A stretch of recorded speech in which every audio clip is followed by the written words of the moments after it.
Well, the origin of time is the Big Bang, right? So we think sometimes of the Big Bang as an explosion, which happens in a space that already exists, but in fact the Big Bang is something much more fundamental. It's the origin of space and time itself. And so it's very different from anything else we know in physics. Anything else we know in physics happens in a reality which already exists. But the Big Bang is the origin, it's the most fundamental origin we can imagine. The origin of the notion of time itself. And so we have to understand how this happened. When we look into the Big Bang, the hypothesis that Hawking and I developed is that deep into the Big Bang, there's in a way a deeper layer of evolution happening, a layer of evolution in which even the laws of physics co-evolved with the universe that is taking shape. And so I think of the Big Bang, the origin of time, as that it is also the origin of physics, that it is almost, I would say, an epistemic origin, a limit of what we can know. It's very, very fundamental. It's sort of the fringes of physics. It's very interesting. So, what about the top-down cosmology? What's new in the top-down cosmology? Yeah. For many, many years, for decades, physicists, cosmologists, have tried to understand the evolution of the universe from the Big Bang forward in time, in a deterministic way. We have tried to predict how the universe should be. Okay. So this is. Shall I continue? Yes, good.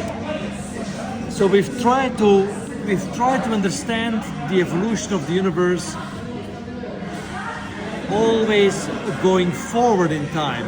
So from the Big Bang forward in time, deterministically. So this is very different from the way we understand, for instance, biological evolution. Darwinian evolution does not predict the tree of life starting from the very first life forms. No, it starts from the fossils around us and it retrodicts the tree of life. It tries to explain how it all came about in retrospect. And so what Hawking and I are saying is that we have to understand the evolution of the universe in the same way, much more like biology. And that's because in the earliest stages of the universe, there is this randomness.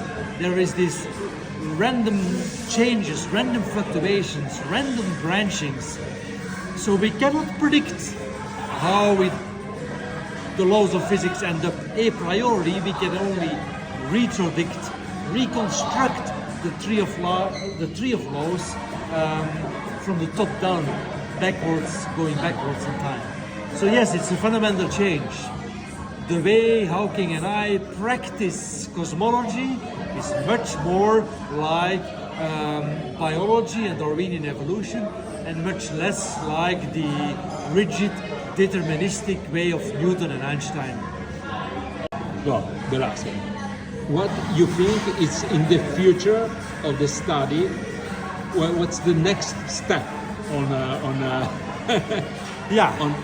cosmology? Yeah, that's a good question. Right. Two things. On the one hand, we should somehow try to test this hypothesis. Test the hypothesis that even the laws of physics are not fixed, but the result of an evolution. But of course, this evolution happened a long time ago. It happened in the earliest stages of the universe, so we somehow have to try to find fossils to test our theory. But we have very limited fossils. It's a little bit like we're almost in a position of Darwin in the 19th century, right? I see. He had a brand new hypothesis, but very few fossils to test it. So, what could be the fossils? Maybe gravitational waves from the Big Bang. Maybe small traces of the evolution of the laws of physics. Maybe the laws of physics sort of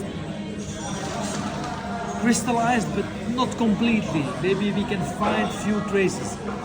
I don't quite know what would be the best way to look for fossils, but I'm hopeful that in the years and decades to come, we can at least sort of refine how this tree of laws came to be. I see. On the other hand, of course, you can hope to develop purely theoretical ideas. You see,